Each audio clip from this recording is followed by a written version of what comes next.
I never thought a simple classified ad could change my life, let alone erase everything I thought I knew about the world. It started with a job listing I wasn't even supposed to see. It wasn't on a normal website or a company page. It was buried in the back of a forum I used to visit late at night, a place where people talked about urban legends, hidden governments, and the kind of conspiracies you'd laugh at in daylight but secretly wonder about when you were alone. The ad didn't even look professional. Just a line of text, no logo, no contact information beyond a scrambled email. Looking for disciplined individuals, strong discretion required, life-changing pay, reply if you're ready to commit. Once you're in, you don't quit. It should have been a red flag, right? But I was desperate. My life was at a dead end. No real job, no family depending on me, no one who would really notice if I disappeared for a while. Maybe that's why they chose me. Maybe that's what they were looking for. The email response came fast, way faster than any normal employer. They didn't ask for my resume. They didn't care about my experience. All they wanted to know was, are you willing to follow rules no matter how strange they sound? I typed yes without hesitation. That single word was the last free choice I ever made. A black sedan picked me up the next evening. No address given, no driver name. Just a knock on my door, a man in a suit standing there, face unreadable, telling me, it's time. He didn't ask if I was ready. He didn't even wait for me to lock my apartment.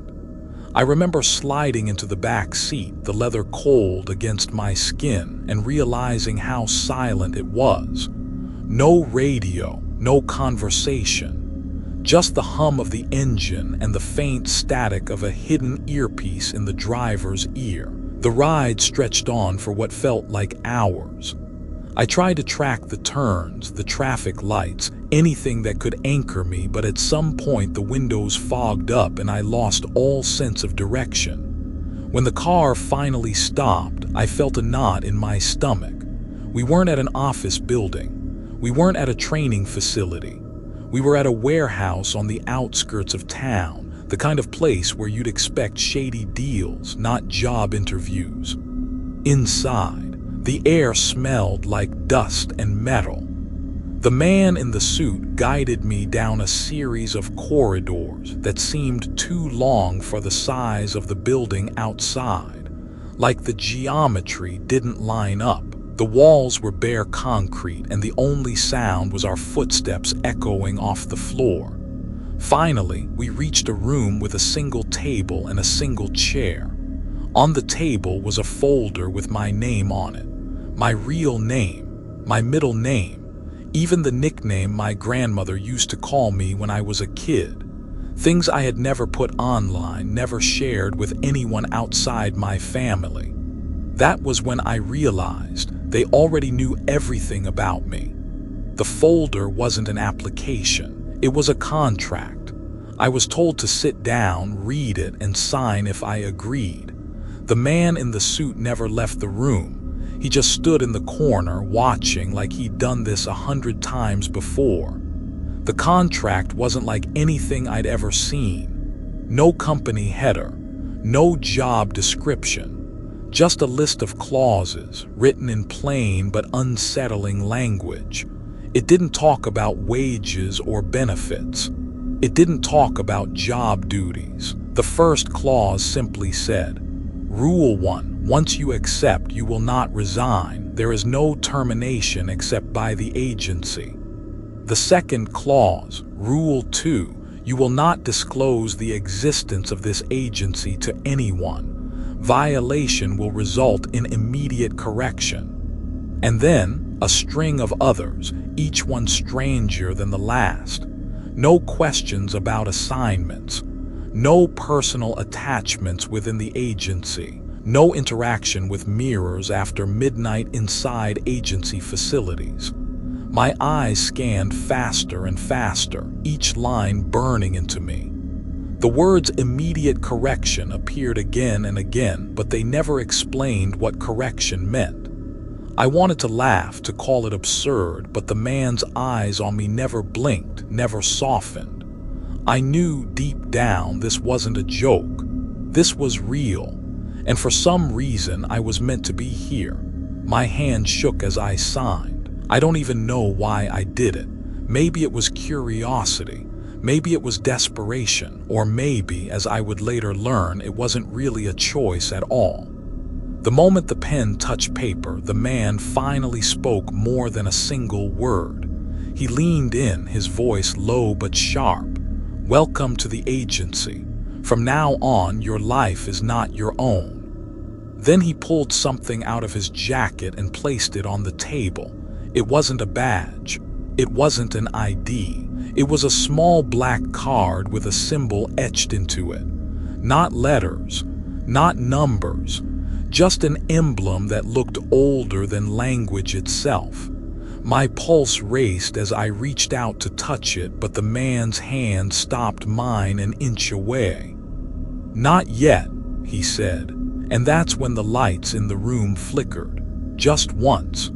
Just long enough for me to see that in the reflection of the glass table, there was more than two of us standing there. For a split second, I swear I saw another figure behind me, something tall, distorted, watching. When the light steadied, it was gone. But the man smiled for the first time, like that was the real test. He picked up the folder, tucked it under his arm, and said, "Your orientation begins now. And the first thing you'll learn are the rules." The man in the suit didn't waste time. The moment I stood from the chair, he guided me deeper into the facility. The corridor narrowed, the walls painted a flat, sterile gray. There were no windows, no clocks, no signs to tell me which way was out. It felt like the building was swallowing me whole. My footsteps echoed strangely, like the floor was hollow beneath me. We reached a steel door with no handle. The man pressed his palm against a black panel, and with a hiss, it slid open. Inside was a dimly lit room, bare except for a screen mounted on the wall and 3 chairs in front of it. 2 of the chairs were already occupied. I froze when I saw them, 2 recruits like me. They looked just as nervous, just as lost. A woman in her late 20s chewing the inside of her lip until it bled. A man maybe in his 40s, stiff posture, eyes darting like a cornered animal. We exchanged quick glances but didn't speak. I think we all understood silence was safer. The screen flickered to life on its own. White letters appeared against the black background. Orientation Protocol, Rule 1. The words shifted, scrolling slowly like they wanted us to absorb every line. Rule 1. Once you accept recruitment, there is no resignation. The agency does not permit quitting. The agency does not permit failure. The agency does not permit refusal. Compliance is survival. Non-compliance is correction. The woman beside me whispered, "Correction." Her voice cracked, but the man in the suit didn't shush her. He just stood by the door, arms crossed, watching. The letters vanished, replaced by video footage, grainy, black and white. It showed a man in a uniform similar to the driver's, sitting at a table in a room like ours. He looked calm at first, answering unheard questions, nodding. Then something changed. His lips trembled. He shook his head, pushing back from the table. Suddenly, the lights flickered in his room just like they had in mine. The camera glitched, the image tearing for half a second. When it steadied, the man was no longer at the table. He was lying on the floor, motionless, his body twisted at an angle no human could survive. The screen froze on his face, eyes wide open, mouth frozen mid-scream. The woman gasped. The older man swore under his breath. I felt my skin crawl. It wasn't just a warning. It was proof. The letters returned. Rule 1 is absolute. You will not attempt to leave. You will not attempt to disclose. You will not attempt to resign. The agency is your only authority now." The screen went black. The silence that followed was suffocating. Then the man in the suit finally spoke. "If you think this is a job you can walk away from, leave now." He paused, his lips curling slightly. No one ever does. None of us moved. Not because we were brave, but because we knew we couldn't. The man opened the steel door again and motioned for us to follow. The hallways twisted and turned until we reached what looked like dormitories. Each of us was assigned a room. Plain metal door, narrow bed, a desk bolted to the floor, and a mirror above the sink. The woman muttered, "This feels like a prison." The man in the suit only said, "You'll find the rules posted inside." Then he locked us in. My room smelled faintly of bleach. On the wall above the bed was a laminated sheet with text printed in bold black ink. It wasn't a welcome letter. It was a list. Agency rules. You do not quit the agency. You do not disclose the agency. You do not break curfew between 2:00 a.m. and 3:33 a.m. You do not look into mirrors inside agency facilities after midnight. You do not ask questions about tasks. You do not refuse assignments. You do not attempt to contact family or friends. Correction is final. My chest tightened as I read them over and over, each rule sinking in heavier than the last. The mirror above the sink seemed to loom larger once I noticed number 4. You do not look into mirrors after midnight. Why?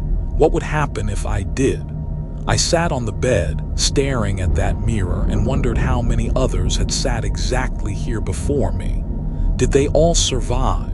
Did they regret signing the same way I already did? That night I tried to sleep, but the silence in the facility wasn't normal. It wasn't still. It was active, like something was moving just out of range, just behind the walls. Pipes creaked. Footsteps echoed faintly down the corridor, but when I strained to listen, they didn't sound like normal steps. They were uneven, dragging, like something that had forgotten how to walk was still trying. At some point, I glanced at the clock on the desk. 2:17 a.m. curfew time. The rules flashed in my mind, especially number 3. Do not break curfew between 2:00 a.m.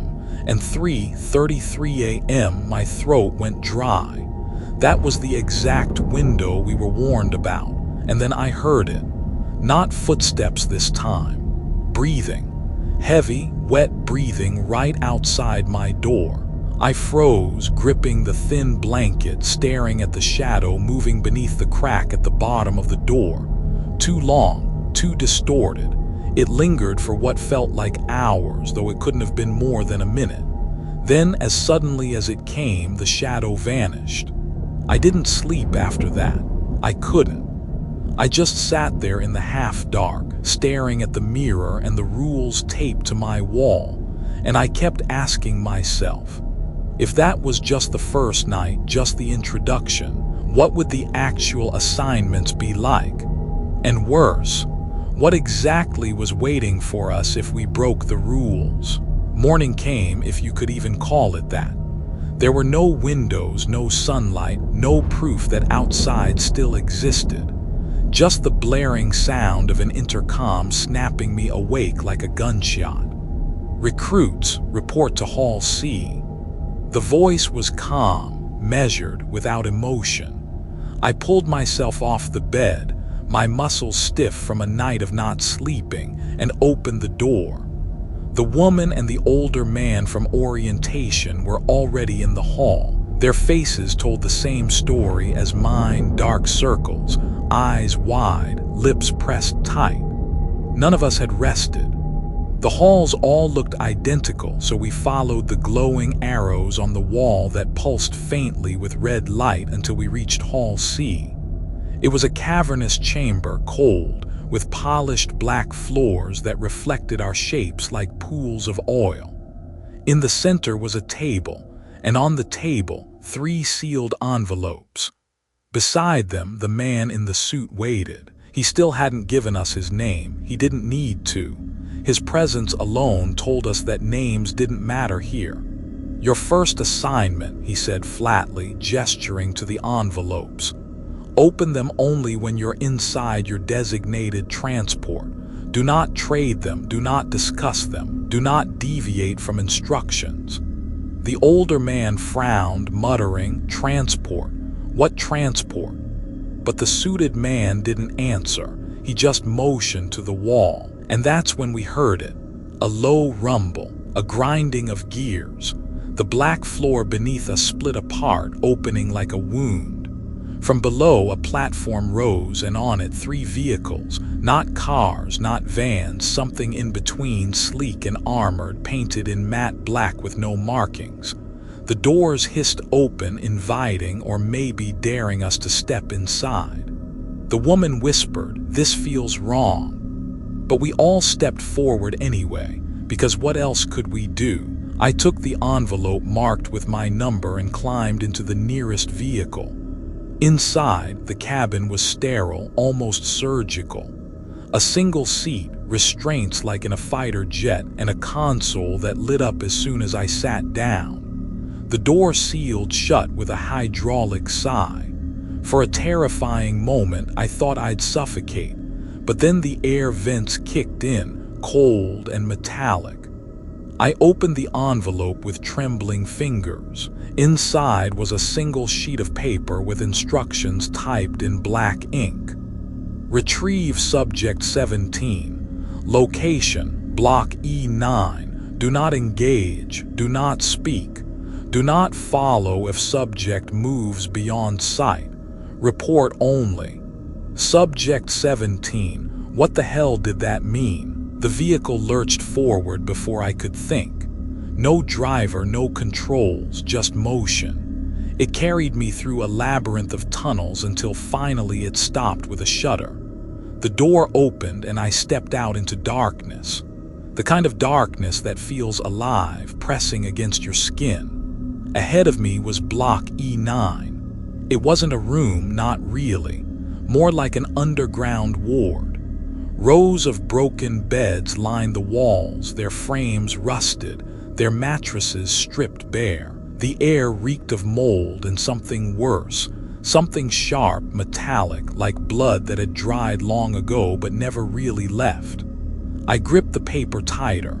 Retrieve subject 17. No engaging, no speaking. Just observe and report. My heart pounded as I moved deeper into the block. And then I saw it. At first, I thought it was a person sitting at the far end of the ward, hunched over a bed. But as my eyes adjusted, I realized it wasn't sitting.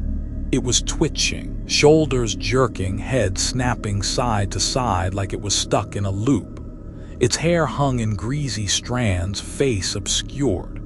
I forced myself to take one step closer.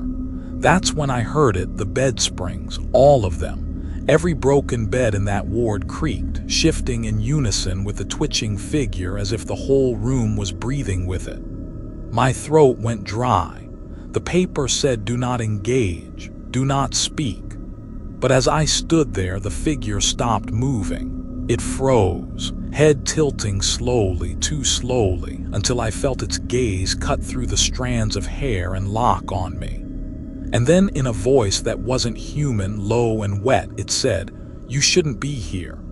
The lights above me flickered violently. My instincts screamed to run, to break every rule they gave me, but I couldn't move. My legs were nailed to the floor. The figure rose, joints cracking loud enough to echo down the entire block. Taller than it should have been, wrong in ways my mind didn't want to name. I remembered the words on the page. Do not follow if subject moves beyond sight. Do not speak. Do not engage. But what do you do when the subject comes to you? Its footsteps dragged, each one making the floor hum beneath my boots. The broken beds groaned louder, as if the whole ward was bracing itself. My breathing turned ragged. I held the paper like it was a shield, like the thin instructions could save me from whatever this was. The subject stopped just a few feet away. I could smell it now, damp earth, rotting leaves, and copper. Slowly it raised its head and I saw its face for the first time. It wasn't human anymore, and the worst part, it looked like me. I wanted to scream, but the sound never left my throat. I was staring at myself, at least something wearing my face. Its eyes weren't mine though. They were hollow, milky white, yet burning with recognition, as if it knew me better than I knew myself. The paper in my hand shook violently. Do not engage. Do not speak. My mind repeated the rules like a broken record, but what good were rules when the thing standing in front of you was you? The beds around us rattled louder, springs snapping like bones breaking, and the air thickened until each breath tasted like rust. Then, without warning, the figure leaned in, close enough that I could see its skin stretch unnaturally tight across its jaw, close enough that I could smell decay seeping from its pores. It whispered one word in a cracked, layered voice. Soon. The lights cut out. Total black. My heart hammered so loud I thought it might give me away, but when the emergency glow kicked back in, Subject 17 was gone. The beds were still, silent again, like nothing had happened. Only the stench lingered.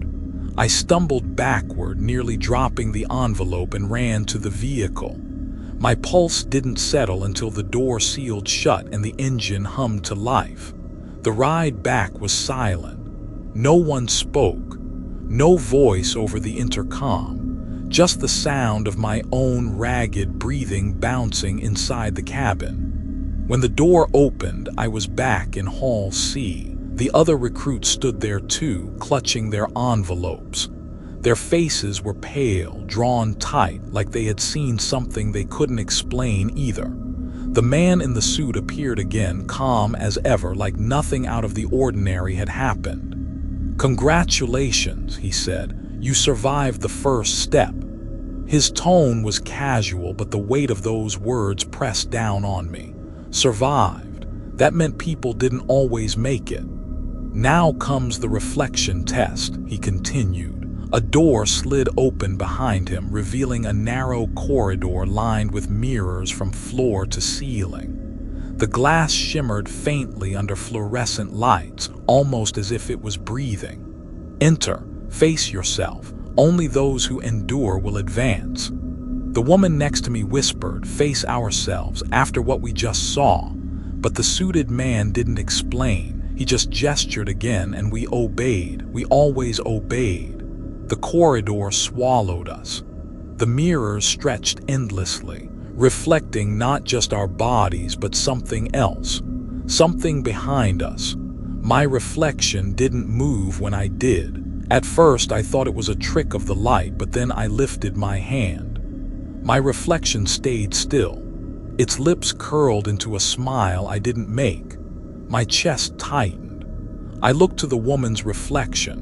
Hers was whispering, mouthing words silently, though her real lips were shut tight.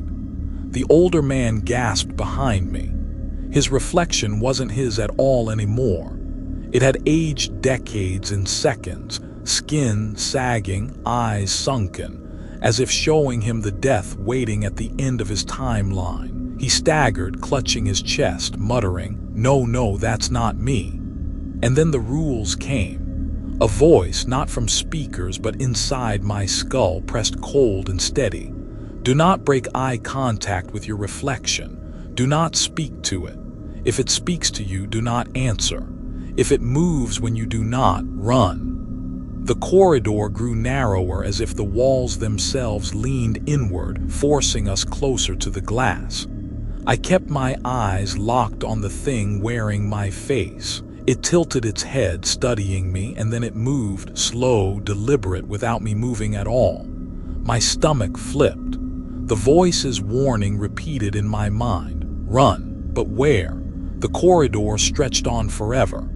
I glanced sideways, breaking eye contact for just a second, and instantly regretted it. My reflection slammed its hands against the glass with a force that cracked the surface. My own face sneering back at me, teeth jagged, lips peeled too far back. The glass bulged outward like it was about to burst and let whatever that was through. I stumbled backward, colliding with the woman. Her reflection was laughing now, silent but cruel. She covered her ears as if she could hear something none of us could. The older man screamed suddenly. His reflection had crawled halfway out of the mirror, its wrinkled arms reaching, dragging him toward the glass. His heels scraped the floor as he thrashed, nails clawing at the polished tile. We rushed to grab him, but the suited man's voice echoed from behind, calm as ever. "Do not interfere. Each must face their own reflection." His words froze me in place. We couldn't help him. With a final, desperate wail, the old man's reflection yanked him into the glass. The surface rippled like water and then sealed shut, smooth again. His body was gone. Only his reflection remained, pressed against the other side of the mirror, palms slamming silently as his mouth opened in a scream we couldn't hear. And then even that faded. The woman sobbed, covering her mouth. My hands shook violently. The suited man stepped forward, unfazed, his shoes clicking against the floor. "Two remain," he said simply. His eyes locked on me. "Pass the test or you'll join him." I turned back to my reflection. It stood calm now, smiling faintly, waiting. My own voice came from its mouth, but deeper, wrong. "You know you belong here," it said. "You've always belonged." I felt my knees weaken, my grip on reality slipping. The corridor buzzed with a low hum like electricity building. I knew one thing. If I listened for too long, if I let it talk me into believing, I'd lose myself the way the old man had. I had seconds to decide. Obey the rules, keep silent, or break them and fight against something that wasn't supposed to exist. And that's when my reflection reached out, and the glass shattered. The sound was deafening, like 1,000 panes of glass collapsing at once. Shards exploding into the air, but instead of falling to the floor, they hung there, suspended, spinning slowly as if gravity no longer applied. My reflection stepped through, its movements jerky yet deliberate, like a puppet cut loose from its strings but still dancing. The face was mine, but not quite. Jaw unhinged just a fraction too wide, eyes glowing faintly with a sickly light. And when it grinned, I saw rows of teeth that went too far back, as if they never ended. My breath froze in my chest. I tried to back away, but the corridor had closed in, walls of mirrors pulsing, alive, forcing me forward. The rules screamed in my head. Don't engage, don't speak, don't answer. But what do you do when the thing wearing your skin is already standing inches from you, dripping something black onto the tiles? The woman beside me was shrieking now. Her reflection had shattered too, and hers was crawling on all fours across the ceiling, head twisting a full 180 degrees to leer down at her. She clutched the rule sheet against her chest like it could protect her, whispering, "No, no, no," over and over. But her voice was drowned out by the sound of cracking glass as more mirrors buckled under the weight of whatever was inside them. The suited man just watched, hands clasped neatly behind his back, like this was nothing more than a routine exam. His voice cut through the chaos, disturbingly calm. "The breach comes for everyone. Your task is simple: endure or surrender." My reflection lunged. Its fingers brushed my throat, ice cold, bone thin. I jerked sideways, slamming my shoulder into the mirror wall. The glass didn't break. It rippled like water, and dozens of other faces stared back at me. Not mine, strangers. Men, women, children, all screaming silently, palms pressed against the inside as if begging to get out. Some mouths formed words I almost recognized, names, prayers, pleas, but I couldn't stop to listen. The reflection twisted its arm in a way no bone should bend, and a long crack split down its forearm, black ichor spilling out, steaming on the floor. It hissed, but the sound wasn't from its throat.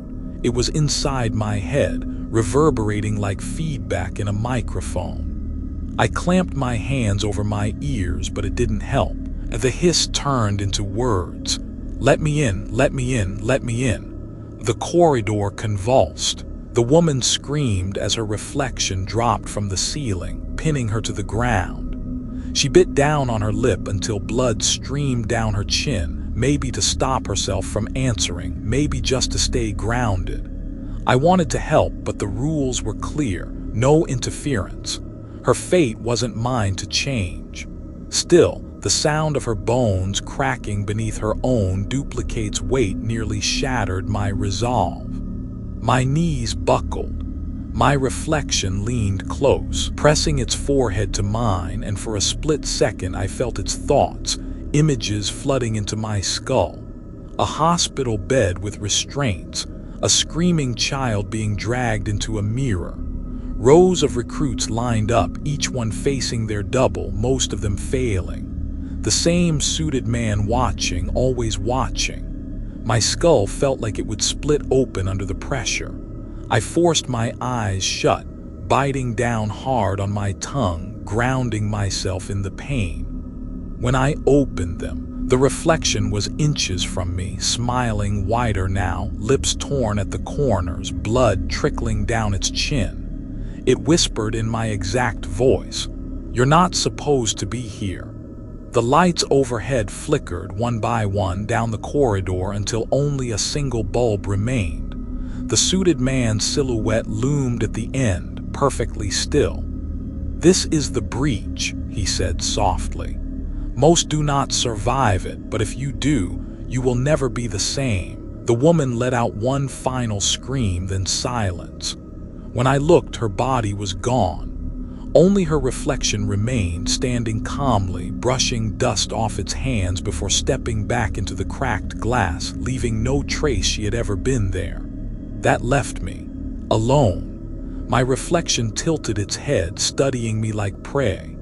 Then suddenly it stepped backward into the mirror, vanishing. The cracks sealed, the shards hovering in the air froze, then fell to the ground all at once, clattering like hail. The corridor was still, too still. I stumbled forward, shaking, heart pounding. The suited man raised one eyebrow as if surprised, though only slightly. "You've passed," he said simply. His voice had no warmth, no approval, just a cold observation. "But the breach is never truly closed. It follows you now." I wanted to scream at him, demand answers, but my throat was raw, words trapped. He turned, gesturing toward another door that slid open silently at the end of the corridor. Beyond it was darkness, pure and heavy, swallowing the light. I hesitated, but his voice cut sharp. "Move." And as I stepped forward, leaving the corridor of mirrors behind, I caught one last glimpse out of the corner of my eye. My reflection, still there, still smiling. And this time it winked. The darkness swallowed me whole the second I crossed the threshold. It wasn't the kind of dark where your eyes just need a few seconds to adjust. It was heavy, suffocating, like being blindfolded with something wet and cold. My chest tightened as the air grew thicker, damp, metallic, the taste of rust coating my tongue. I reached out instinctively, but there were no walls, no edges, just endless black. Then, without warning, a faint light flickered above me, illuminating a circle no larger than the length of my outstretched arms. I wasn't alone. There were 6 of us standing in that same pale glow. Some were trembling, others stone-faced, but all of us were covered in the same thin sheen of sweat, still reeling from what we'd endured in the mirror corridor. The woman from earlier, the one who had screamed until her voice broke, wasn't among us. Her absence hung heavier than words. The suited man stepped into the light, his shoes clicking against the unseen floor, perfectly in rhythm, each step echoing far too long for a space this small. He held no clipboard this time, no papers, just a black key dangling from a thin chain in his hand. He let it swing slowly back and forth, catching the dim light. "This," he said, voice flat, "is initiation. The breach was merely the threshold. What comes next will decide whether you belong or whether you will be forgotten." No one dared to speak. He gestured, and from the shadows behind him, figures emerged. At first, I thought they were other recruits, but as they moved closer, I realized they weren't. Their faces were blurred, as if a camera had smeared their features. I blinked, but it didn't clear. Their mouths moved in silent whispers, hands twitching like marionettes. They carried something, objects wrapped in black cloth. One by one, they handed each of us a package. Mine was cold to the touch, heavier than it looked. I unwrapped the cloth slowly, the fabric damp, smelling faintly of mold. Inside was an object I didn't expect to see in a place like this. A knife. Not military issue, not sleek. Just a kitchen knife, stained and chipped as if pulled from the bottom of a sink after years of neglect. My pulse hammered. "This is the test," the suited man continued, pacing between us like a teacher addressing his class. "In every initiation, there is one truth. Survival requires obedience. You will be given instructions. You will not question them. You will not hesitate. Hesitation is death. Disobedience is worse." He stopped directly in front of me. His eyes were empty but sharp, like a blade that didn't reflect light. He leaned in slightly, close enough that I could smell his cologne, strangely normal, out of place here. "You've already seen the breach. You've already looked yourself in the eye. Do you understand what's expected of you now?" I nodded, too fast, throat tight. "Good." He stepped back and raised the black key high. The blurred figures retreated into the dark, vanishing as silently as they'd appeared. "You will each be taken to a different chamber. Inside, you will find your assignment. Complete it and you will join us. Fail and you will not return." One by one, small doors lit up along the circumference of the circle, each door marked only by a number burned into the wood. Mine was 7. The others hesitated, but when the suited man barked a single word, "Move," we obeyed. I stepped toward the door, my knife trembling in my grip. The handle was ice cold. When I pushed it open, the light behind me blinked out, leaving only the dim glow of the new chamber. It was a room no bigger than a motel bathroom. A single chair sat in the middle, and in that chair, someone was tied up. Head slumped forward, arms bound to the wooden armrests, legs strapped tight. A burlap sack covered their face, rising and falling with shallow, labored breaths. My stomach dropped. A voice crackled from somewhere above through a speaker hidden in the walls. The suited man again. Calm, rehearsed, merciless. "Rule 1, do not speak to the subject. Rule 2, do not remove the hood. Rule 3, complete the task within 10 minutes. Failure will result in replacement." I wanted to scream. I wanted to demand what the hell this was. But my throat was sandpaper, words stuck, and the sound of that ragged breathing filled the silence. The knife felt heavier now, like lead. I stepped closer, and as I did, the person in the chair twitched, struggling faintly against the restraints. A muffled sound came from beneath the burlap, desperate, panicked. I froze. Every instinct told me to pull the hood off to see who it was, to help. But the rules replayed in my head like a siren. Don't Don't. I gripped the knife so hard my knuckles burned white. The speaker crackled again. 9 minutes remaining. I wanted to believe this was a trick. That the figure in the chair was some kind of prop, that the breathing was staged. But deep down I knew this was real, too real. And then the hood shifted slightly, just enough for me to glimpse beneath the fabric. Skin, familiar. My breath caught. My vision swam. No, it couldn't be. It was impossible. But the shape of the jawline, the faint scar near the temple, the way the chest rose and fell, it was unmistakable. The person in the chair was me. I froze, my breath catching in my throat. My hand gripped the knife so tight my palm started to ache. No matter how many times I blinked, the image in front of me didn't change. The figure in the chair, hood slipping just enough to show part of a face, had my features, my scar, my jawline, my chest rising and falling like I'd been the one tied up this whole time. For a moment, I actually thought I'd lost my mind. Maybe the mirror corridor had fried my brain. Maybe this was just a hallucination, some leftover trick to mess with me. But then the voice over the speaker cut through the room again, calm, steady, unforgiving. 8 minutes remaining. I stumbled back a step, shaking my head. No, this isn't real, I whispered. But even my own voice sounded hollow against the walls. The figure jerked slightly in the chair, like it had heard me, like it was trying to respond. The muffled sound under the hood was desperate, pleading. I felt a chill crawl down my spine. Whatever was tied there, it wasn't random. It was deliberate. They wanted me to see myself. They wanted me to choose. The rules echoed in my head. Do not speak to the subject. Do not remove the hood. Complete the task within 10 minutes. Complete the task. What task? They never actually said the words, but the knife in my hand made it obvious enough. My stomach turned over. I circled the chair slowly, unable to look away. From every angle, the body matched mine. Same posture, same shape, even the faint scar across the left knuckle that I'd gotten years ago from slicing open a box the wrong way. Whoever had staged this knew everything about me, down to the smallest detail. 7 minutes remaining.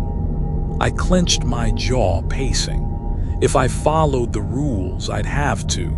I couldn't even finish the thought.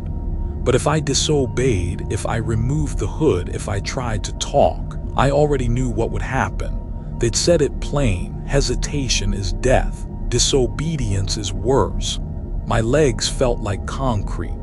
The figure in the chair shifted again, violently this time, as if it knew time was running out. The muffled cries grew louder, more frantic. It wasn't just fear, it sounded like pain. And with each sound, my chest grew tighter. I gripped the knife with both hands now, staring at the blade. The steel caught the dim light in thin, trembling reflections. It was just a tool, just metal. But in this room, in this moment, it was everything. I thought about the others, the recruits I'd stood beside earlier. What rooms they were in right now, what choices they were being forced to make. Were they staring at their own faces too, or had they been given something worse? 6 minutes remaining. Sweat dripped down the back of my neck. I crouched low, right in front of the figure. For a split second, the hood shifted again, and though I forced myself not to, I caught another glimpse of skin. And I swear, I saw my lips move under that burlap sack. I stumbled back like I'd been burned. My pulse hammered in my ears. No, I whispered, I can't. The speaker crackled like whoever was on the other end was listening closely. Maybe they could see me, maybe they were waiting, and then it hit me. This wasn't just about killing, it was about obedience. The rules weren't tests of morality, they were tests of loyalty. If I killed the figure, I proved I'd follow their orders, no matter how twisted. If I refused, I failed. But what if there was a third option? I stood there, chest heaving, knife shaking in my hand. My mind screamed at me to choose, follow the rules or break them, kill or refuse. But another part of me, the part that had survived everything up to now, whispered that maybe, just maybe, there was a way out they hadn't thought of. 5 minutes remaining. The countdown felt like a hammer to the skull. I stepped closer again, raising the knife. The figure thrashed in the chair, a muffled scream tearing from beneath the hood. My grip tightened, my entire body trembled, and then I stopped. Very slowly, very deliberately, I turned the knife in my hand, blade pointing down, not at the figure but at the ropes binding its wrists.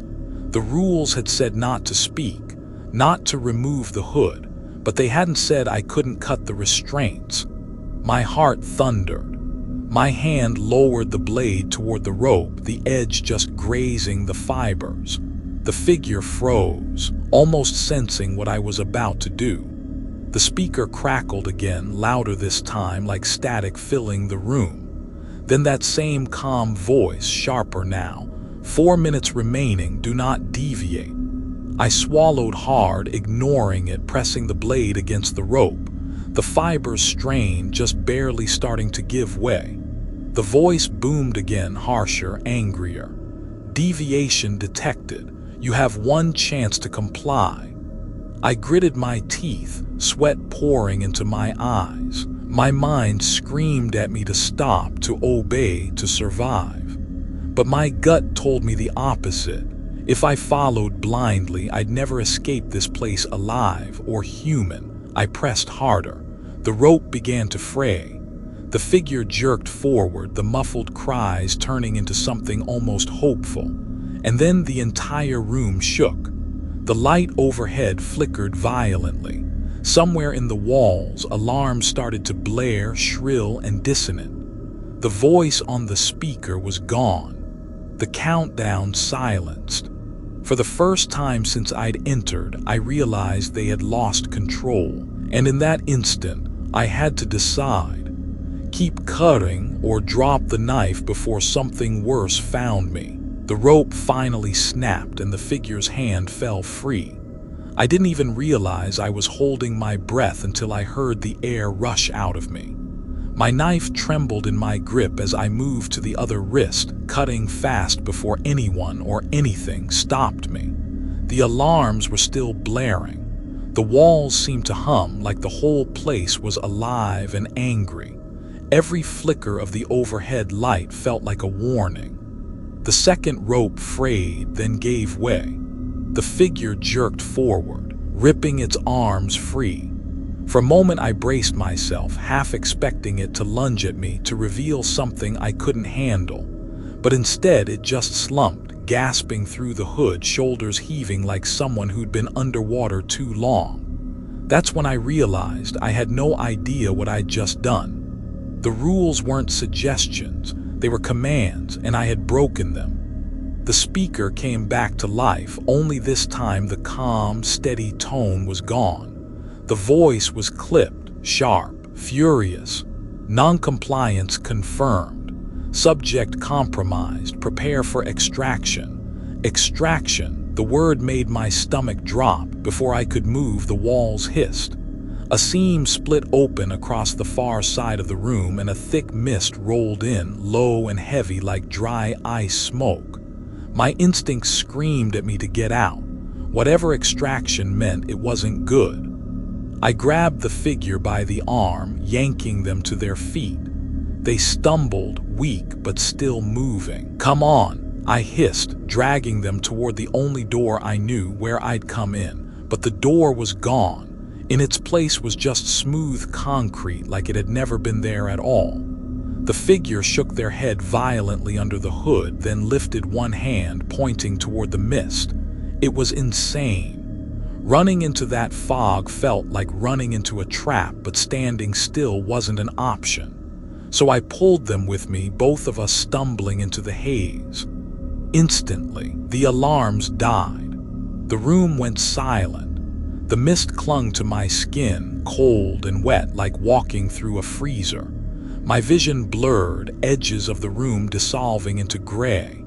And then, just as quickly as it had started, the mist cleared. We were no longer in the same room. Instead, I found myself standing in a dim corridor. The air smelled of mildew and iron like an old basement. The lights overhead buzzed faintly, casting sickly yellow pools across the cracked tile floor. Behind me, the figure tore the hood off with shaking hands. I staggered back. It wasn't me.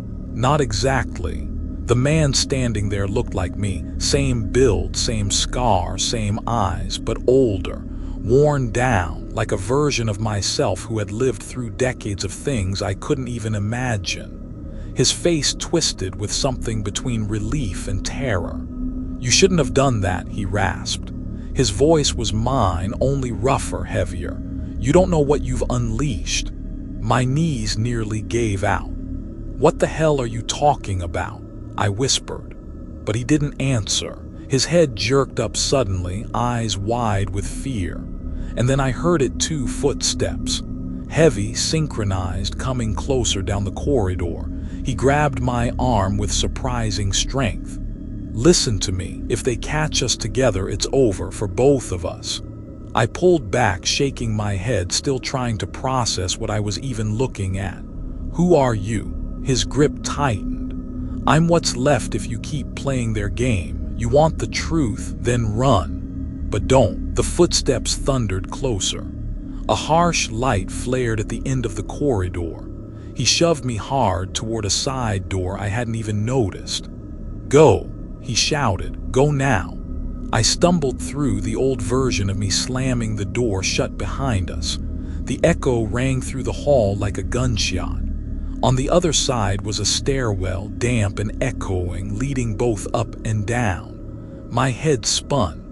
I had no idea where either path went or what I was supposed to do next. Behind the door, the heavy footsteps stopped.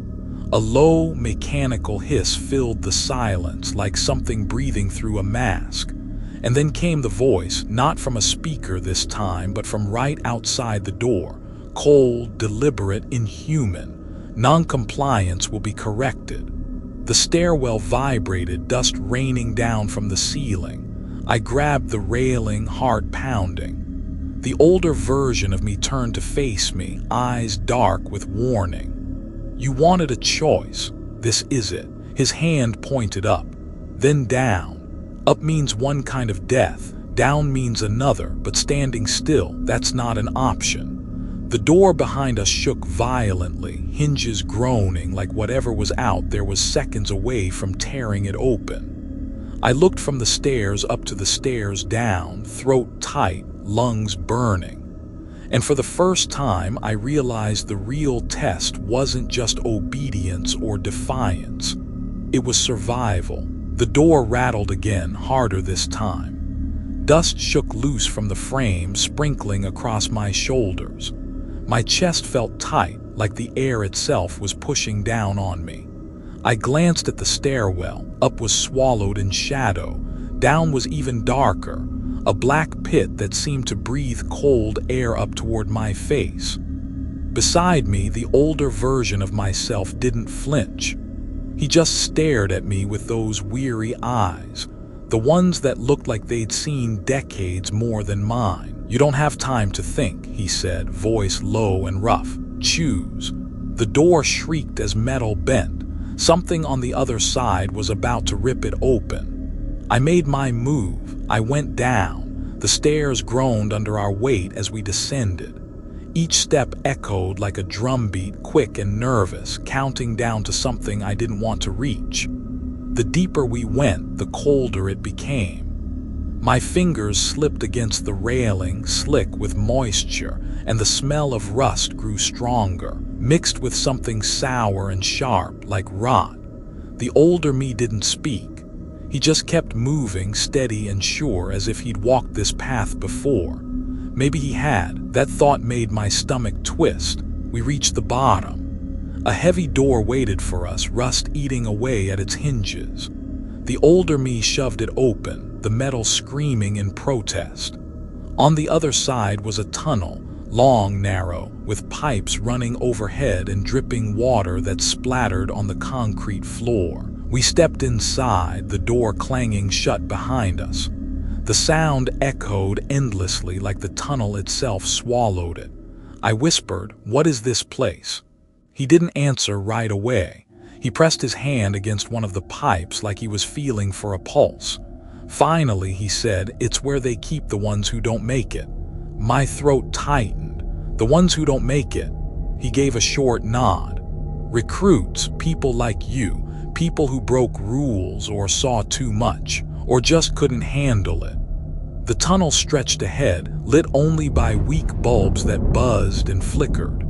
I kept my eyes forward, but I could feel the walls closing in, the damp air pressing against me. Every step felt heavier, like the tunnel didn't want us to leave. That's when I noticed something, shapes against the walls. At first, I thought they were shadows, but then I realized they were people. Bodies.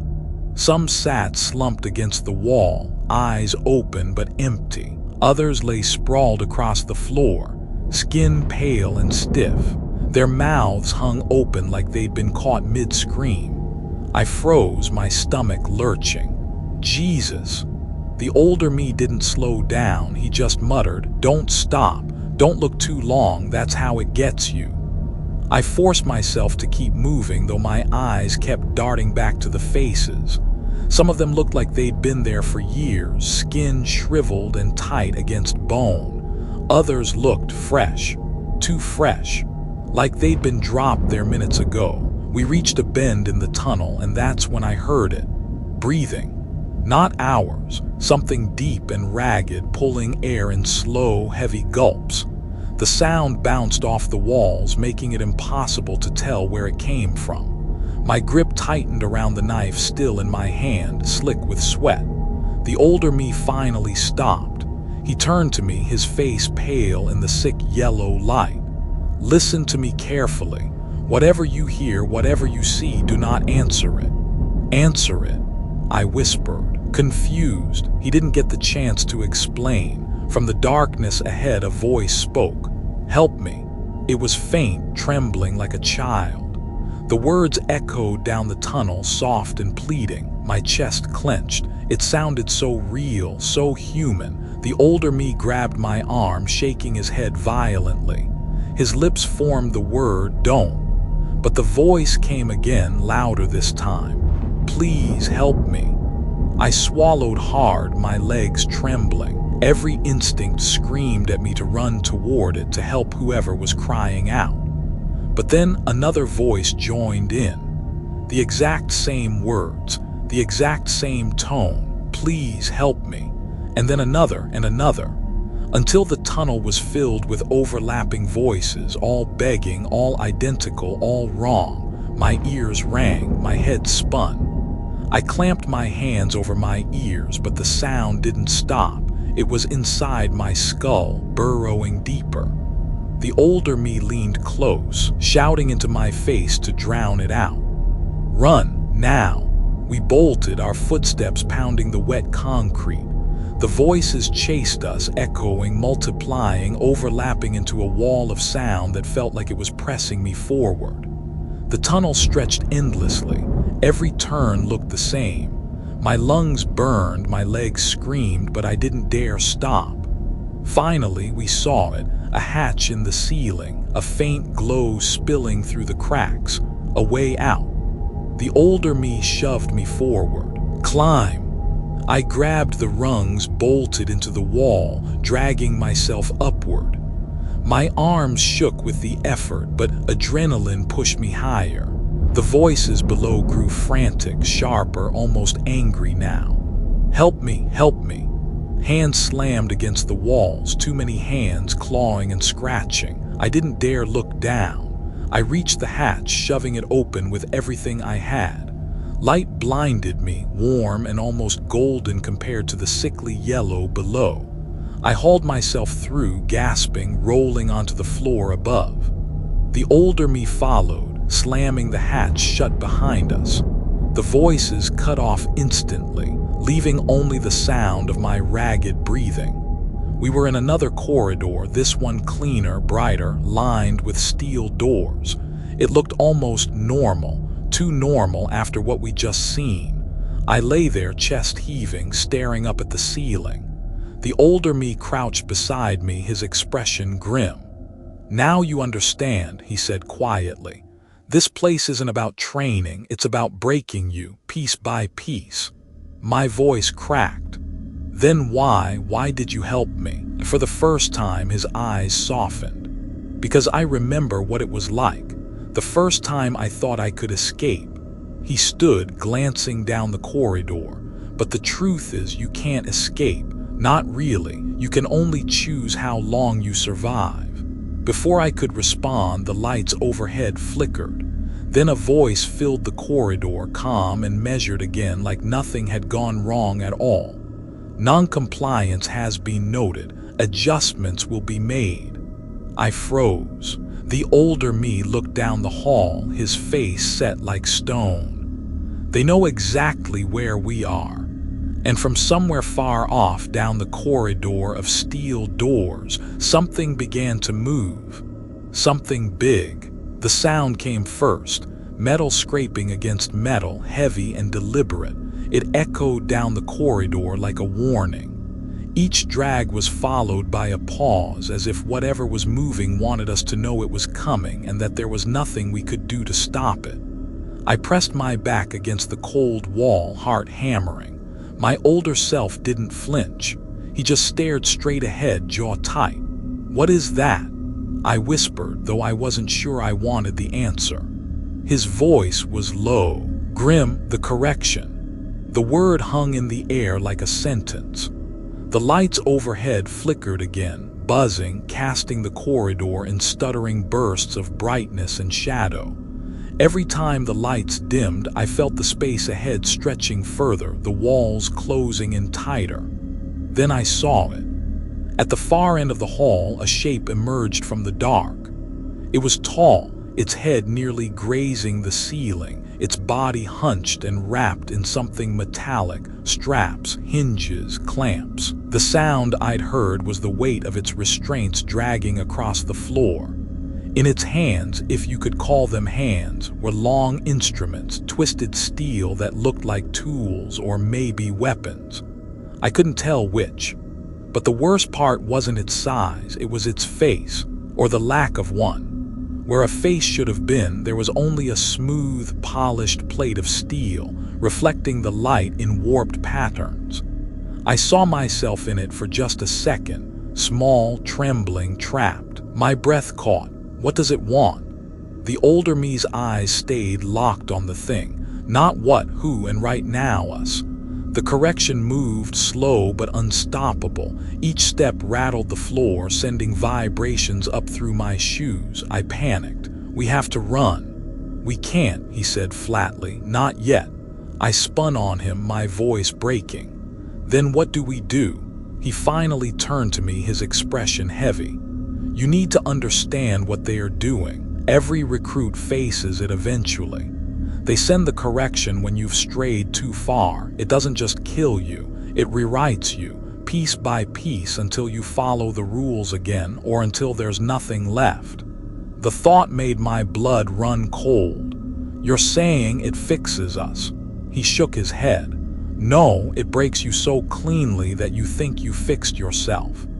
The correction kept coming, its metallic footsteps steady, patient. It didn't rush. It didn't need to. My chest tightened, air refusing to fill my lungs. The corridor suddenly felt endless and suffocating at the same time. The older me grabbed my arm. "Listen to me, there's only one way out of this. You don't fight it head on, you survive it." "How?" I demanded, his grip tightened. "By remembering who you are when it tries to take that from you." The correction stopped. Just a few feet away now, its head tilted, the smooth steel plate angling toward me like a mirror. For a second, I thought I saw something moving beneath the surface, like ripples underwater. And then I heard it, my own voice. "You broke the rules." The words didn't come from my mouth, they came from the correction. Its faceless plate glowed faintly and my voice spilled out of it like a recording. I staggered back. That's me. The older me's hand clamped down on my shoulder. Don't listen, that's how it gets in. But I couldn't shut it out. You looked when you shouldn't have. You heard when you were told not to. You've already failed. Each word dug into me, heavy and sharp, like they weren't just spoken but carved directly into my chest. I tried to shake it off, but the memories surged. The voices in the tunnel, the bodies, the endless rules. The correction took another step forward, lifting one of its twisted tools. It looked like a scalpel stretched into something impossible, its blade catching the flickering light. I froze. The older me moved fast, shoving me against the wall. Go, he barked. I can't. Now. He charged the correction, slamming into its chest with everything he had. The impact echoed like a car crash, the sound ringing through the corridor. For a split second, the thing stumbled. That was my chance. I ran.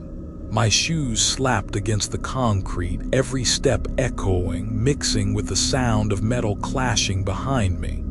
I didn't dare look back, but I heard it, the older me's grunts, the correction's inhuman groans, steel tearing against steel. I reached another set of doors, identical to the others, cold and featureless. My hands fumbled against the panel, searching for a handle, a switch, anything. Nothing. Behind me, the fight stopped. The silence was worse than the noise. I turned my head just enough to see. The older me was on his knees, his body shaking. The correction loomed over him, one of its tools pressed against the side of his head. He looked at me, his eyes locking with mine. For the first time since I'd met him, I saw fear, real fear. Run, he mouthed, and then the tool pierced into his temple. I choked back a scream, slamming my fists against the door. It didn't budge. My vision blurred, tears stinging my eyes, my throat burning with panic. Then, with a hiss, the door slid open. I stumbled inside, collapsing to my knees as it sealed shut behind me. My chest heaved, sweat dripping down my face.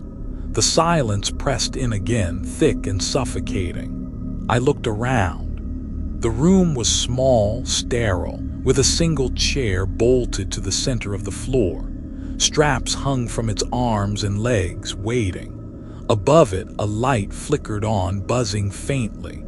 I realized where I was. It wasn't an escape. It was a chamber, and it was waiting for me. My voice shook as I whispered to myself, this is part of it. This is still the test. But a darker thought crawled into my mind, one I couldn't push away no matter how hard I tried. What if it wasn't a test at all? What if this was the correction? The hiss of the door fading shut behind me was like the sound of a trap snapping closed.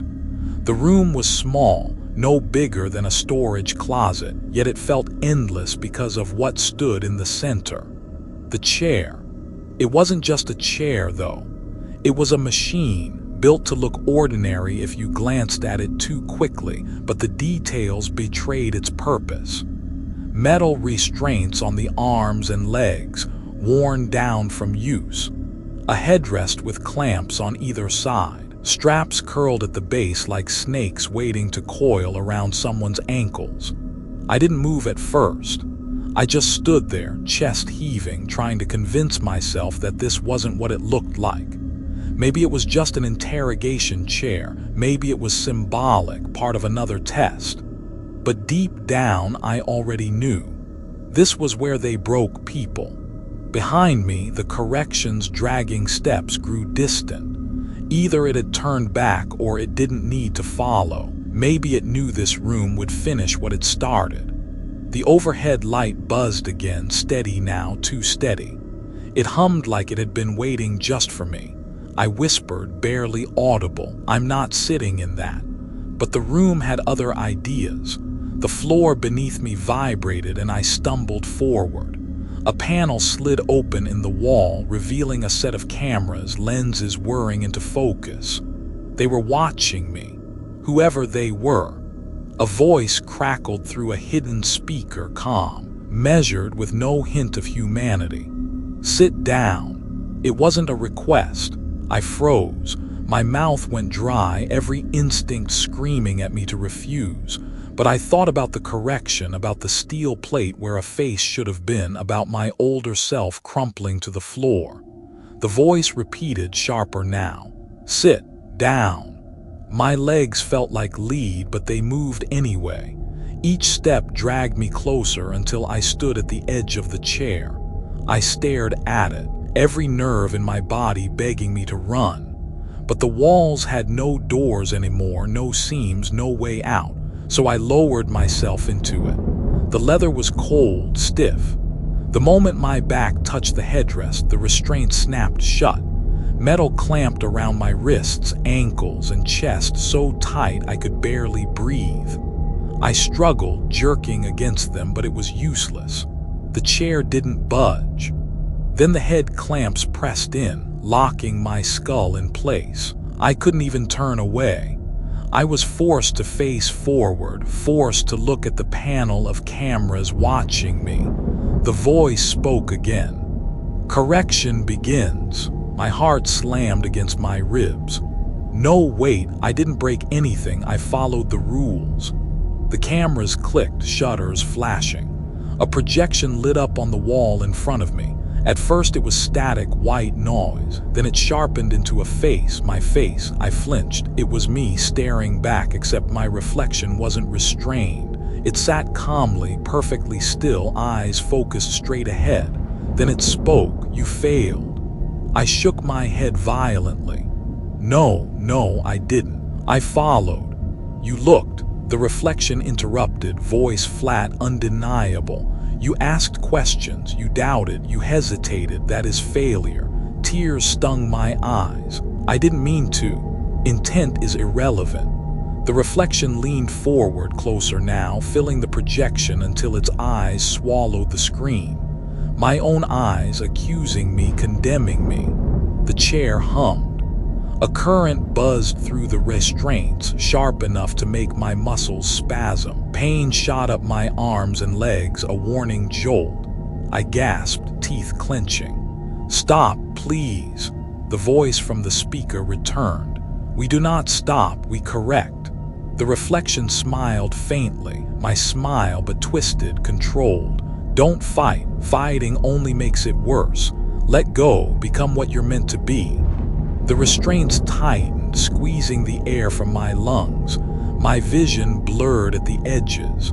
I tried to remember what the older me had said, "Hold on to who you are. Don't let them take it," but it was slipping.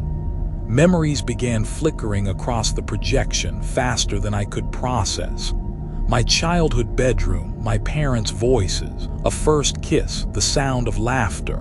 Then the images twisted, my mother's face blank, my father's voice distorted, the kiss turning into a scream.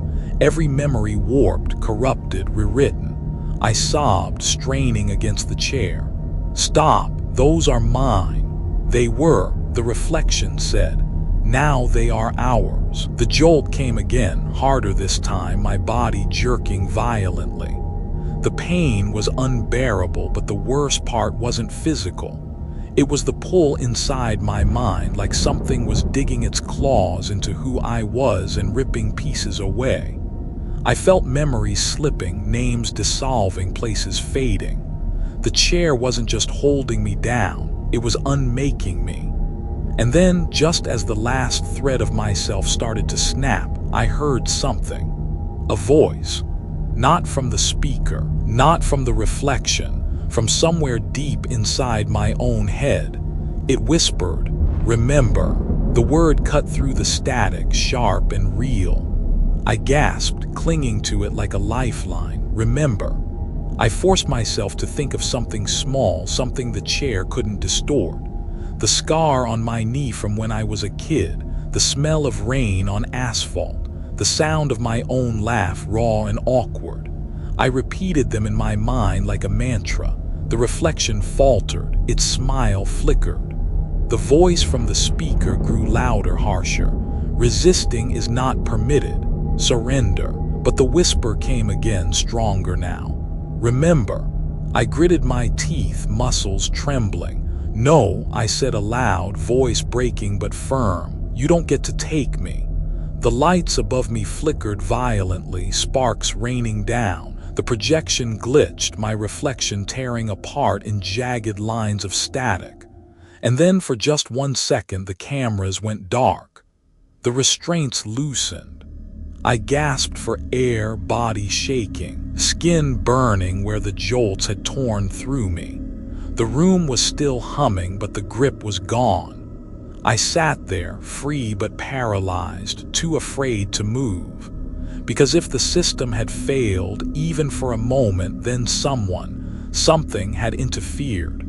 And if they could interfere once, maybe I wasn't as alone as I thought. The restraints had loosened, but I didn't move right away. My body was stiff, every nerve raw from the jolts, and my mind kept replaying the last word I'd heard. Remember. It hadn't come from the system. It hadn't come from me either, or at least not the version of me they were trying to break. It felt like someone had reached through the static to pull me back. I forced myself to breathe slow, steady, pretending like I was still under their control. Maybe the cameras hadn't fully rebooted. Maybe whoever, or whatever, had helped me had also bought me a few seconds of time. Seconds were all I had. I glanced around without moving my head.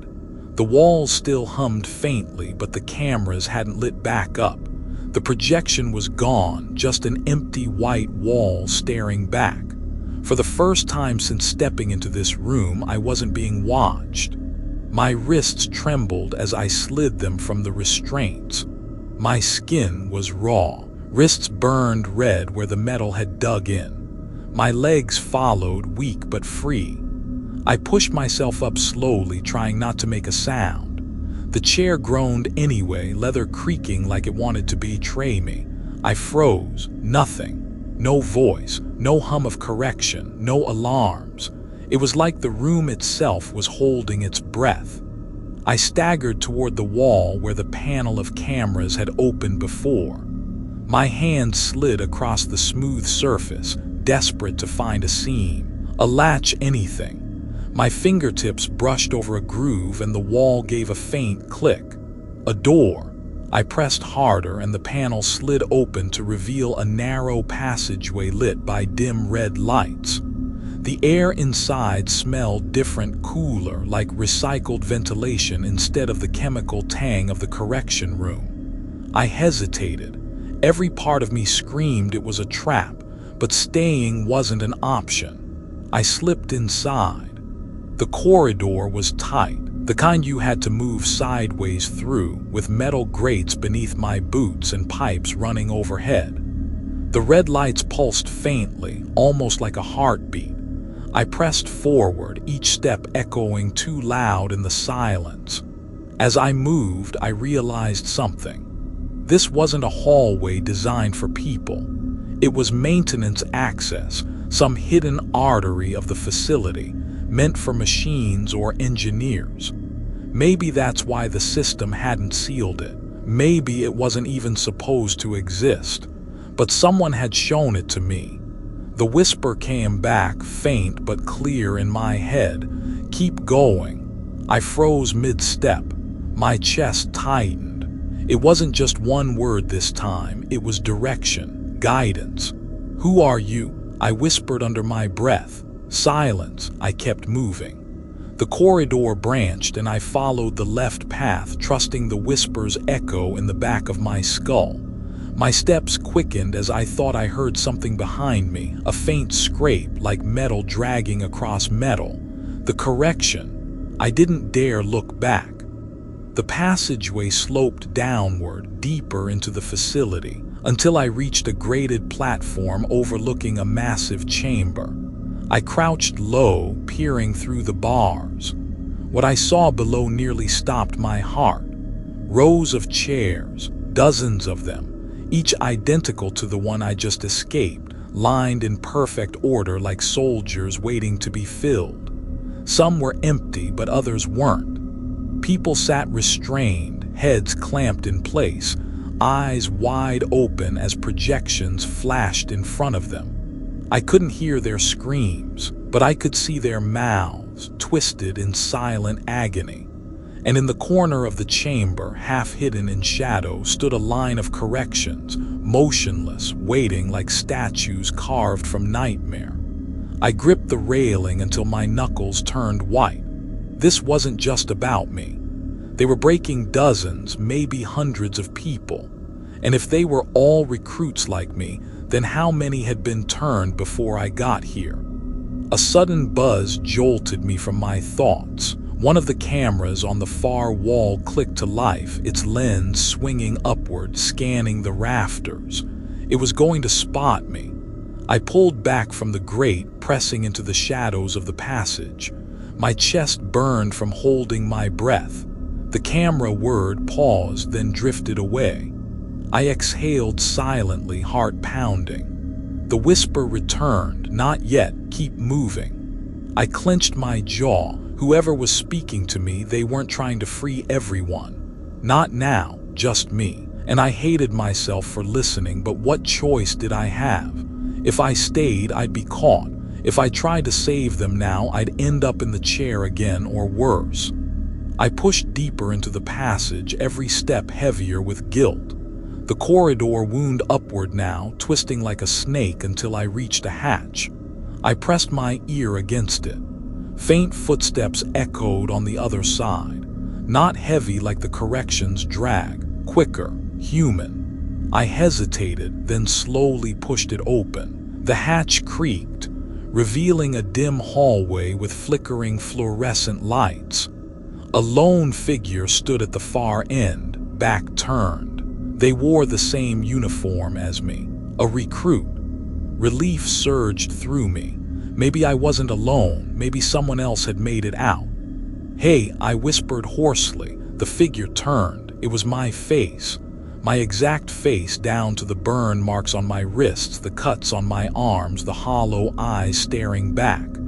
I stumbled backward, breath catching. The copy tilted its head, movements too precise, too deliberate. Its lips parted and my own voice echoed back at me. "You shouldn't be here." My stomach dropped. The whisper in my head surged louder, urgent now. "Run." I froze in the hatchway, my pulse hammering in my ears. The figure at the end of the hall wasn't just similar, it was me.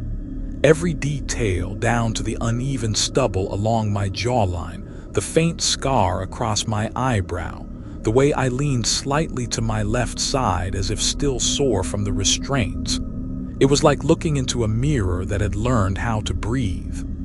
My double tilted its head, studying me with an expression that was eerily calm, almost mechanical. Its lips moved slowly, but when it spoke, the words cut through me like a knife. "You shouldn't be here." Hearing my own voice echo back was worse than anything I had seen in the correction room. My throat tightened, and for a moment I couldn't find words. When I finally did, they came out shaky. What are you?" The double stepped closer, boots tapping in a rhythm that matched mine when I walked.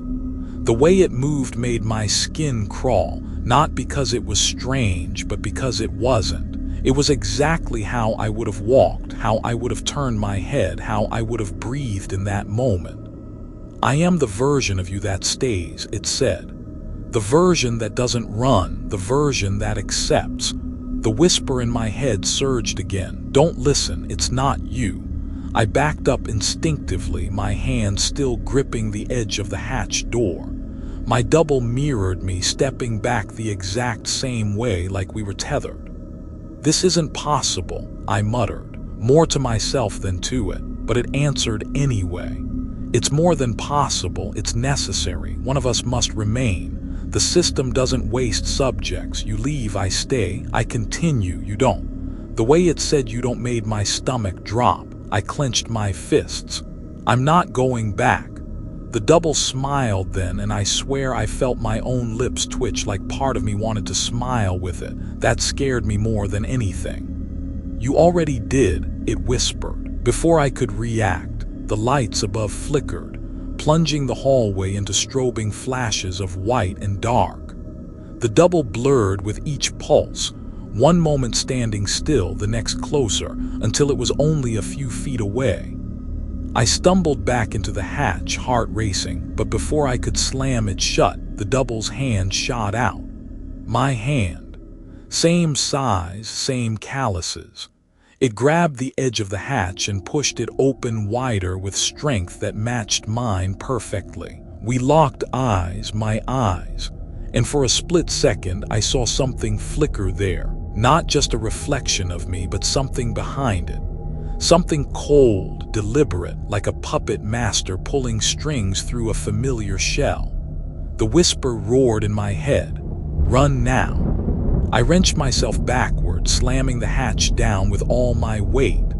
The double's fingers slipped free, but not before its nails raked across my arm, leaving identical scratches to the ones already there. The hatch sealed with a loud clang, and I bolted down the maintenance corridor, lungs burning. The whisper didn't speak again, but I could feel its urgency pushing me forward, like an invisible hand shoving me through the shadows. I didn't stop until I reached another hatch. My arms trembled as I shoved it open and spilled out into a different part of the facility. This one brighter, almost sterile, lined with rows of lockers and benches like a locker room for soldiers. The air smelled of disinfectant, sharp and artificial. I pressed my back against the wall, trying to calm my breathing. My arm still burned where the double had scratched me. I looked down and froze. The scratches weren't bleeding. They were sealing over, healing right before my eyes. "What the hell?" I whispered. The sound of boots echoed from the far end of the room. I ducked behind the lockers just as two figures entered. Not corrections, not doubles, recruits. Young, pale, eyes hollow, moving like ghosts. They didn't look at each other, didn't speak. They simply walked to their lockers, opened them, and began to change into black uniforms marked with a strange insignia I hadn't seen before. Soldiers. Recruits that had stayed. I felt bile rise in my throat. That was what awaited me if I gave in. Not freedom, not purpose. Just a hollow shell walking orders. One of them turned slightly, and for a horrifying second I thought it might be another version of me. But no, the features were different, though only just. Enough to make me wonder if everyone here had their own double, their own shadow self waiting to replace them. I slipped out the side door before they could notice me, my heart hammering. The whisper returned, softer now. "You see why no one leaves?" I clenched my jaw. "I'm leaving." The hall beyond stretched long and narrow, lined with windows. I staggered toward them, desperate for air, for proof there was still a world outside this nightmare. When I pressed my hands to the glass, I realized what the windows showed. Not sky, not streets, not anything real. Projection, a painted simulation of freedom flickering faintly when I leaned close. My breath fogged the glass and the illusion rippled like disturbed water. Behind me, the hatch I'd come through hissed, slow, deliberate. Someone was opening it. I spun, every muscle tensed. The figure stepped through the door and my chest seized. It was me again, not the same double from before, but another. This one cleaner, calmer, already dressed in the black uniform with the insignia. It looked at me with a steady, empty smile and lifted its hand in a mock salute. The whisper in my head didn't tell me to run this time. It only said one word: choose. I stood frozen, my back against the cold glass that wasn't really glass, staring at the second version of me.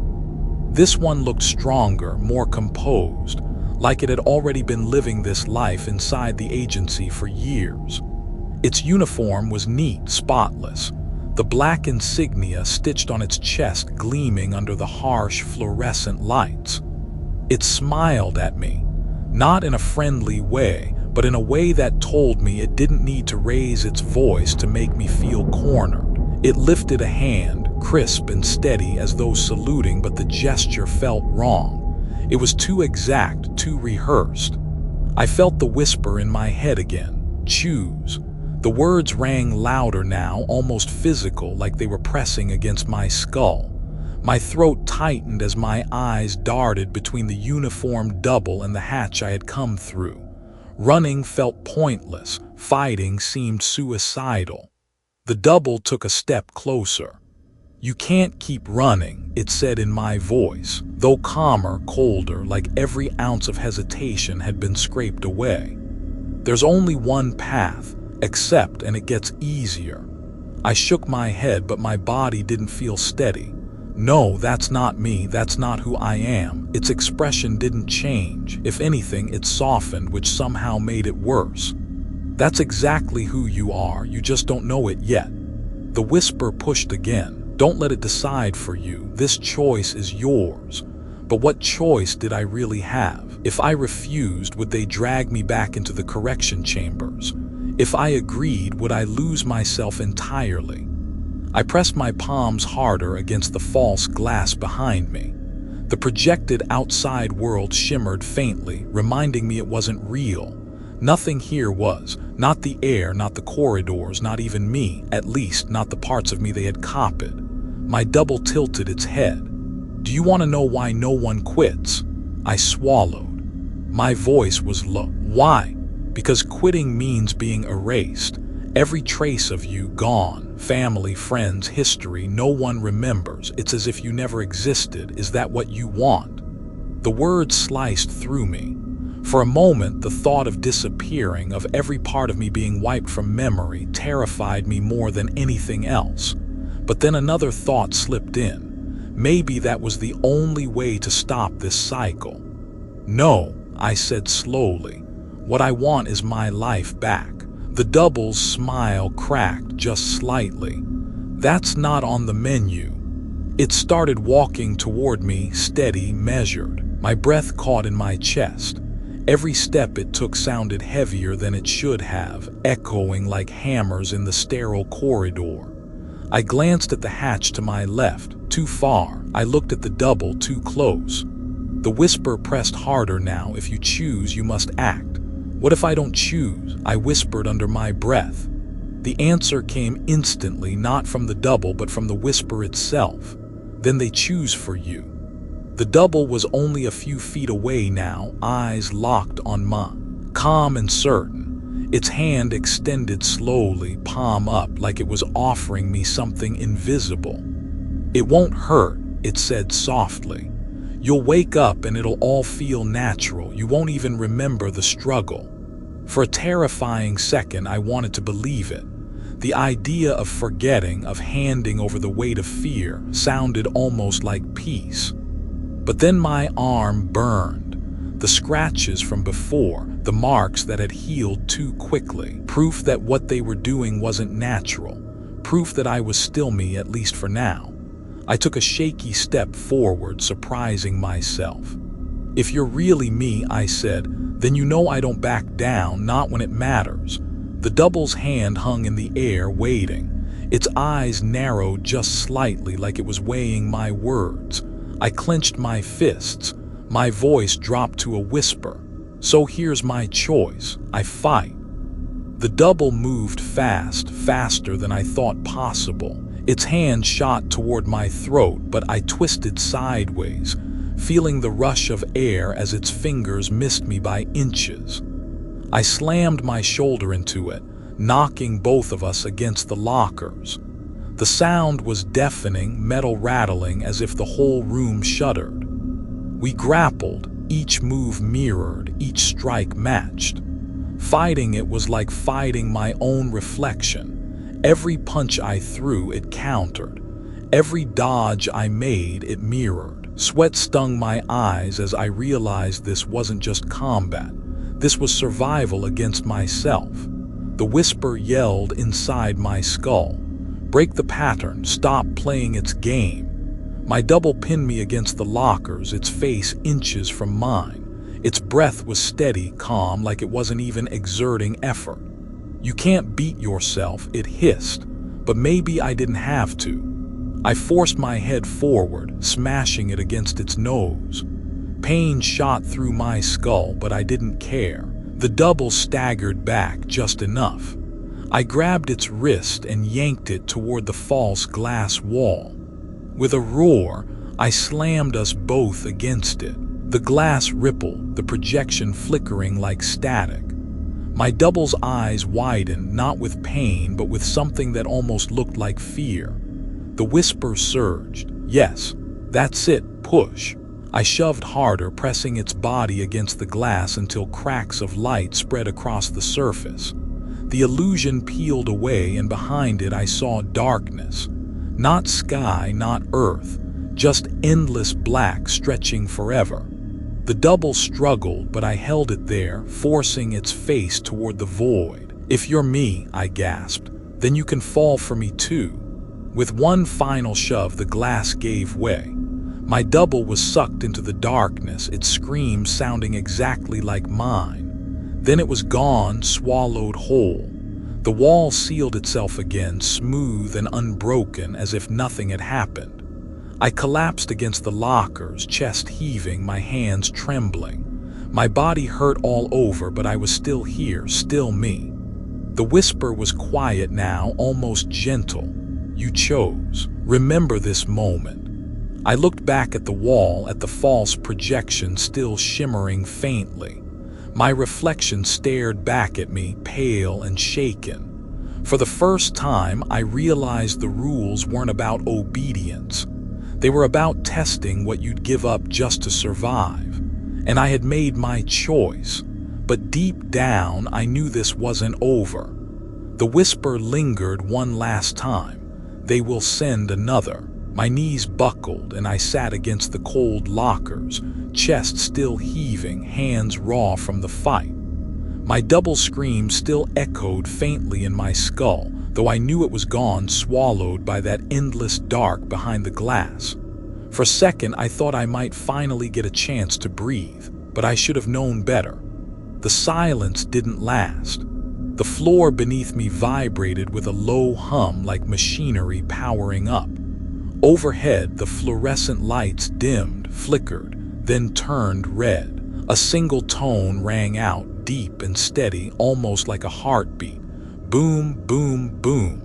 The whisper returned, harsher this time. "The trial begins. You must face it." I gritted my teeth. "Trial," I muttered under my breath. I didn't sign up for this. But maybe I had. Maybe every step I'd taken since walking into this place had been leading to exactly this.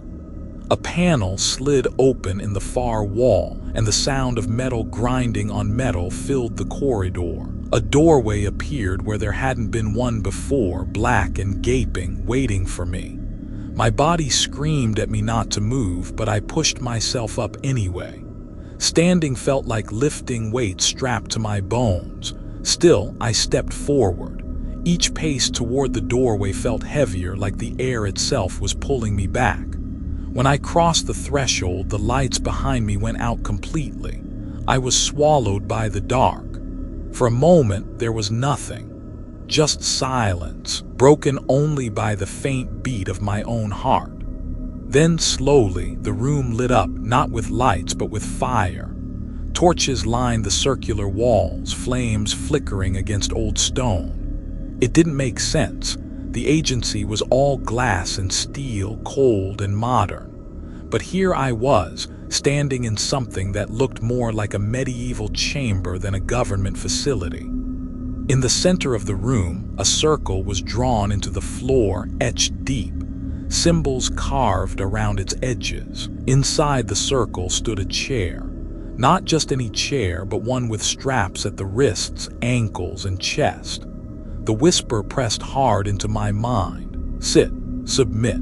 Only then will the trial show you truth." I hesitated, bile rising in my throat. The idea of strapping myself into anything in this place felt insane. But I also knew if I refused, they'd force me in one way or another.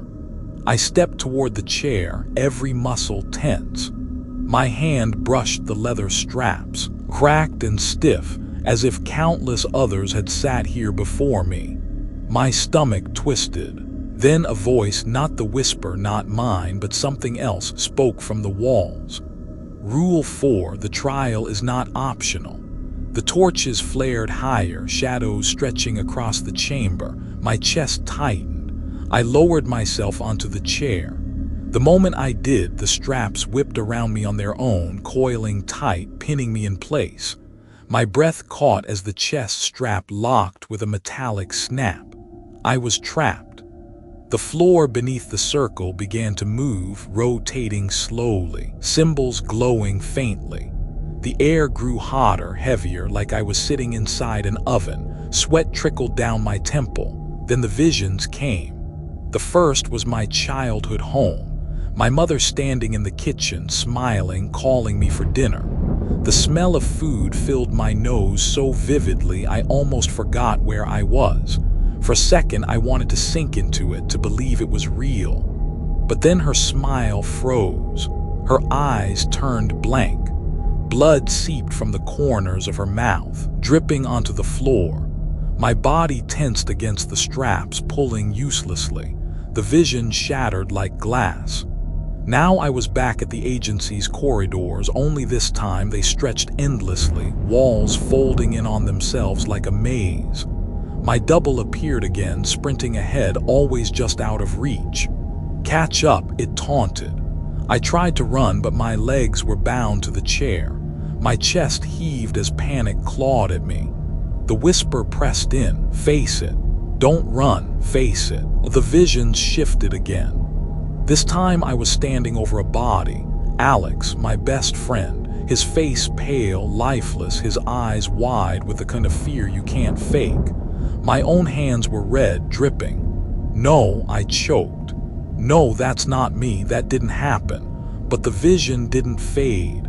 My hand stayed bloody and Alex's lips moved, whispering, "You chose this." I thrashed against the straps, the leather cutting into my skin. My heart pounded so hard it felt like my chest might split. "It's not real," I shouted. "You can't make me believe it." The chamber roared with fire. The voice from the walls returned. "Truth is not what you believe, truth is what remains." The symbols on the floor blazed white hot. Pain shot through my body, searing, ripping through every nerve. My head snapped back as I screamed. It felt endless, like every lie I'd ever told, every fear I'd ever buried, was being dragged to the surface and branded into me. And then silence. The fire went out. The straps released. The chair reclined slightly, almost gentle now, as if mocking me. I sat there shaking, body drenched in sweat, my throat raw. My eyes darted around the chamber. Everything looked normal again, if normal even existed here. But I wasn't the same. I could feel it. Something had been burned into me, something I couldn't scrub away. The whisper was soft now, almost kind. "You survived, few do, but survival comes with a price." I forced myself to my feet, legs unsteady, chest heaving. My hands shook as I wiped sweat from my face. "What price?" I croaked. The chamber door creaked open. Beyond it, the corridor stretched, dim and quiet. At the far end, I saw movement, a shadow, tall and slow, waiting. The whisper lingered. The trial was only the beginning. Now comes the debt. I swallowed hard, dread tightening in my gut. I wanted to turn back to find another way, but I knew the agency didn't allow that, not here. And as I stepped forward toward the waiting shadow, one thought wouldn't leave my head. Maybe the double had been right. Maybe survival wasn't victory at all. Maybe it was surrender. The corridor stretched longer than it should have, like the walls were shifting as I walked. My footsteps echoed in a way that made it sound like someone else was behind me, following just one step slower. I didn't look back. I was too afraid I'd see someone or something that shouldn't be there. At the far end of the hall, the shadow I'd seen earlier sharpened into shape. It wasn't some faceless figure. It was a man, standing perfectly still. He wore the same black uniform I'd seen on the recruits during initiation, but his mask was different, smooth, featureless, like a blank slate. When I got close enough, he tilted his head slightly like he was studying me through that blank surface. Then he spoke. His voice was calm, almost casual. "You passed the trial, few do." I swallowed, my throat dry. "What happens now?" He didn't answer right away. Instead, he stepped aside and motioned to the door behind him. It looked plain, just a steel door with a small handle. No symbols, no glowing lights, nothing out of the ordinary, and that made it worse. "The trial burns away lies," he said. "Now you face the debt. The agency gave you clarity, but it does not come free." I wanted to laugh. Clarity. I felt like my mind had been ripped open and stitched back wrong. But I didn't say that. I just stared at the door, my chest tightening. He pushed it open, the hinges groaning. Inside, the room was small, almost bare. A single table stood in the middle with 2 chairs. On the table lay a plain folder. "Sit," the masked man ordered. I hesitated, then obeyed. The chair creaked under me, cold metal pressing against my back. He remained standing by the door, silent, watching. I reached for the folder with trembling hands and opened it. My stomach dropped. Inside were photographs, not random strangers, not people I didn't know. These were faces I recognized. My old neighbor who used to lend me tools. My high school teacher who once gave me a second chance on a test. A co-worker from my first job, the one who covered my shifts when my dad got sick. People from my life, ordinary people. The next page had addresses, times, routines. "What is this?" My voice cracked. "The debt," the masked man said flatly. "The agency does not let recruits leave loose ends. Every life you've touched is now a thread. Threads must be cut." I shook my head violently. "No, I'm not doing this." His posture didn't shift. He didn't even sound angry. He just repeated the words, slower this time. "The debt is not optional." I felt my chest collapse inward. I wanted to argue, scream, fight, but part of me already knew this was coming. Deep down, I'd sensed it since the rules were first read aloud. Nothing about this agency was about service or honor. It was about control. The folder felt like it weighed 100 pounds. I slammed it shut and pushed it away. "I won't kill innocent people." The man tilted his head again like my refusal was interesting, not threatening. "Innocent." His tone almost carried a laugh. "Every one of them is guilty of something. Look closer." Against my will, I opened the folder again. Beneath the photos, there were documents, reports, accusations. My neighbor had been arrested once for assault. My teacher had covered up a cheating scandal. My coworker had a gambling addiction tied to debts with dangerous people. All of it carefully written, stamped, documented, but it felt too careful, too convenient. "These aren't coincidences," I muttered. The masked man said nothing. "They're fabrications, lies." I looked up at him. "You're trying to justify." The lights flickered and the room seemed to tilt. My head pounded. The whisper slid into my skull again, louder this time. "Cut the threads or be cut yourself." I gripped the edge of the table hard enough my knuckles went white. The air felt thin, like there wasn't enough oxygen left for both of us. The masked man leaned closer, lowering his voice. "The agency does not erase debts, only you can." And then he stepped back, leaving me alone with the folder. For what felt like hours, I sat frozen. My mind kept racing. If I refused, what would they do to me? If I agreed, what would I become? The agency didn't just want obedience, they wanted guilt. They wanted to stain me with something I couldn't wash away, to tether me to them forever. Finally, I closed my eyes. I didn't make a choice, not then. My body moved on autopilot. I stood, left the folder on the table, and walked out. The masked man was gone. The corridor stretched before me again, silent, but I knew I hadn't escaped anything. The debt wasn't a task I could ignore. It was a weight pressing on me now, following me through every step. As I walked, the whisper coiled around me. One thread at a time, one cut at a time. That is how you pay. I clenched my fists until my nails dug into my palms. My head pounded with the memory of Alex's face in the trial, pale and lifeless. Was he next? Was he already in one of those folders? My chest tightened. No, I couldn't let that happen. But even as I thought it, I realized the trap. The agency didn't care whether I obeyed or resisted. Either way, they had me. The debt wasn't about payment. It was about ownership. And I had just signed without reading the fine print. I didn't sleep that night. My mind replayed the folder over and over again. The faces, the addresses, the words, threads must be cut.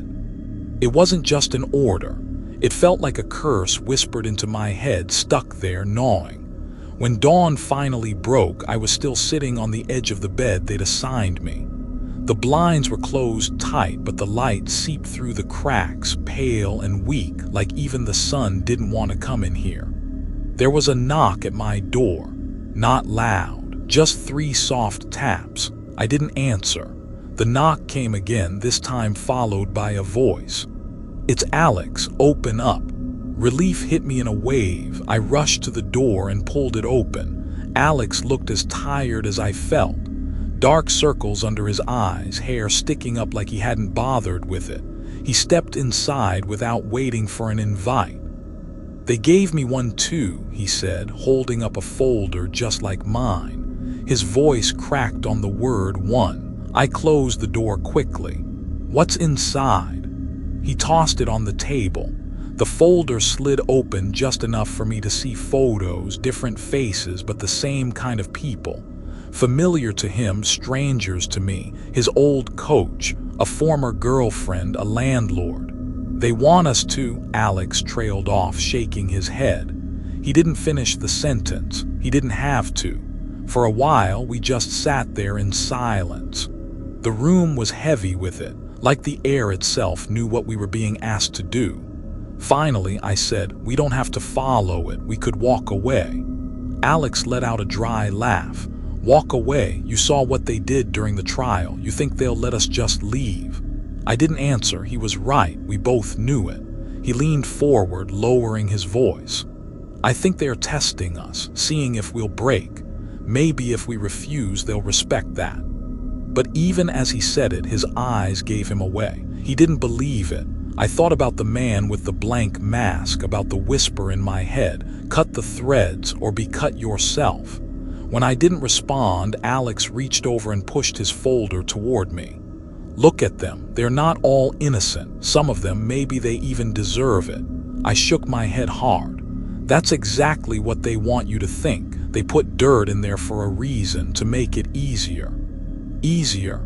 Alex snapped.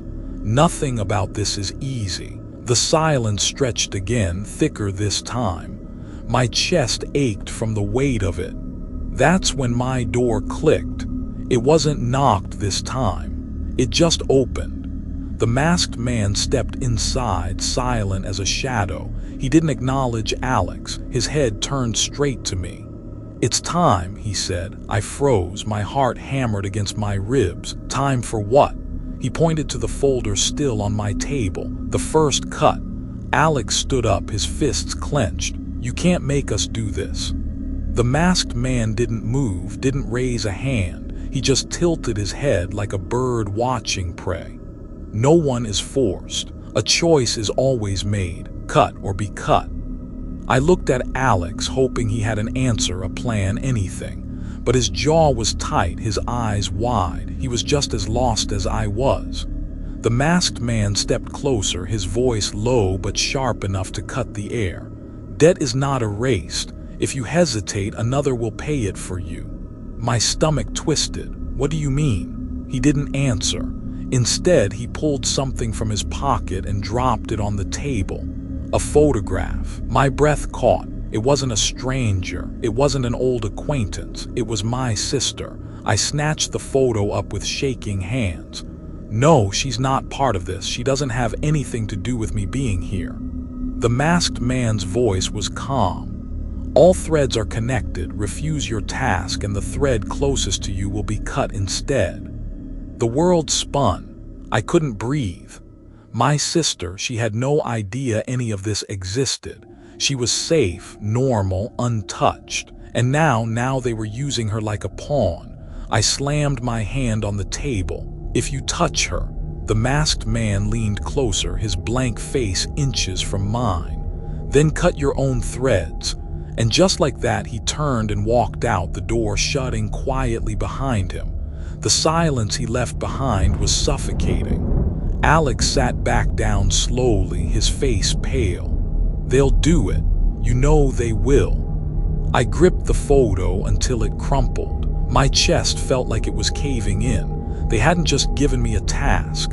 They'd given me a deadline. For the rest of the day, I wandered the halls like a ghost, the folder under my arm. Every face I passed, every locked door, every echo of footsteps felt like a reminder. The agency wasn't going to wait. If I didn't act, someone else would, and the price would be my sister. That night, I left my room. The hallways were dim, lit only by weak overhead lights that buzzed faintly. I clutched the folder like it was a weapon.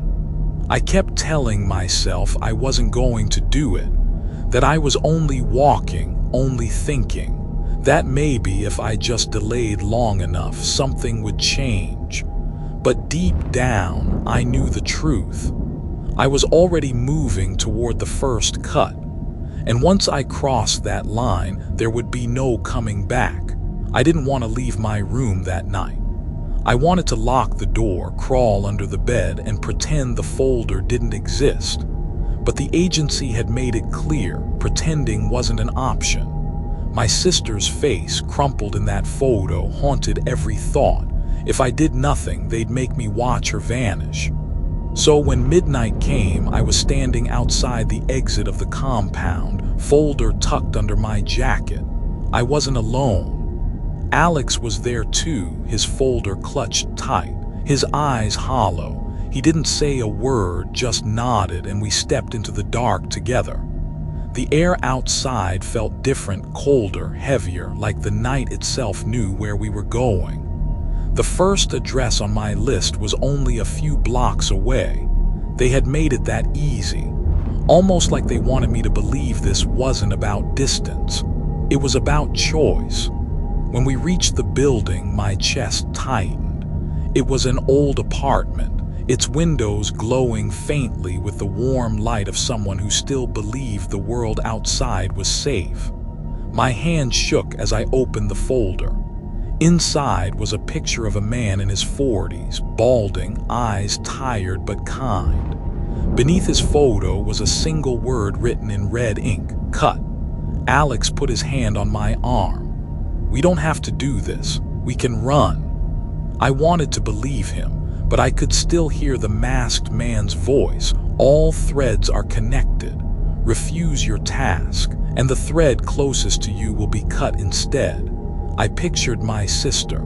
I pictured her walking home from work, unlocking her door, maybe even laughing on the phone with a friend, completely unaware of the shadow hanging over her.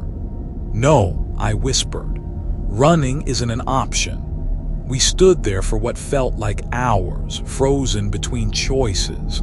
My chest felt like it was tearing in half. Finally, I reached into the folder and pulled out the second page. It wasn't just his address, it was his routine. When he left for work, where he stopped for coffee, what time he went to bed. They had mapped his life like he was already gone. "I can't do this," I muttered, dropping the folder. Alex bent down, picked it up, and shoved it back into my chest. His voice cracked, but his words were steady. "If you don't, they'll come for her, you know they will." And then something broke inside me. My hands stopped shaking. My breathing slowed. The fear didn't go away. It just became something sharper, something heavier. I told myself I wasn't killing a man. I was saving my sister. That was the price. We waited until the lights in his apartment went out. When the street grew quiet, we climbed the stairs together. My legs felt like they were filled with cement, each step heavier than the last. At his door, I froze again. My knuckles hovered over the wood, trembling. Alex leaned in. "Do it." I knocked. There was a pause, then footsteps inside. A lock turned. The door opened. The man from the photo stood there in a t-shirt and sweatpants, rubbing his eyes like he'd just woken up. "Yeah, can I help you?" Time stopped. My throat closed. I couldn't move. Alex stepped forward, saying something, I don't even remember what. The man looked confused, glanced at me, then at the folder half hidden in my jacket. His expression shifted from annoyance to unease. And that was the moment, the line I couldn't uncross. I don't know how it happened. My hands moved on their own. The agency had given us the tools, tucked into the folder like they knew exactly when we'd give in. Cold steel flashed under the hallway light. When it was over, I stumbled back, breathless, my chest burning like fire. The man collapsed in the doorway, his eyes wide, his lips moving but no sound coming out. I wanted to scream, to run, to tear my skin off. But all I did was stand there, watching the life drain out of him. Alex grabbed my arm, pulling me away. "We need to go. Now." We ran down the stairs, out into the night, and didn't stop until we were blocks away. My lungs burned, my legs shook, but none of it mattered, because the image of his face wouldn't leave me, because the sound, the absence of sound, was carved into my skull. When we finally stopped, Alex bent over, hands on his knees, gasping. He looked up at me. "It's done. You did it." I wanted to punch him. I wanted to scream at him that it wasn't done, that it would never be done, that I had just crossed the line and there was no way back. But instead, I just whispered, "No, it's only the beginning." Because deep down, I knew the truth. This wasn't about one man. It wasn't about one cut. The agency didn't want a task completed. They wanted a bond broken, a piece of me destroyed. When we returned to the compound, the masked man was waiting. He didn't ask for details. He didn't need to. One look at me and he knew. He nodded once, slow and deliberate. "The price has been paid." I wanted to collapse, to cry, to beg for forgiveness. But all I did was stand there, frozen, as he leaned close enough for me to hear his whisper. "Now you belong to us." And that's when it hit me. The real price wasn't the life I'd taken. It wasn't the blood on my hands. The real price was me. And no matter how far I ran or how long I fought it, I knew I'd never get myself back.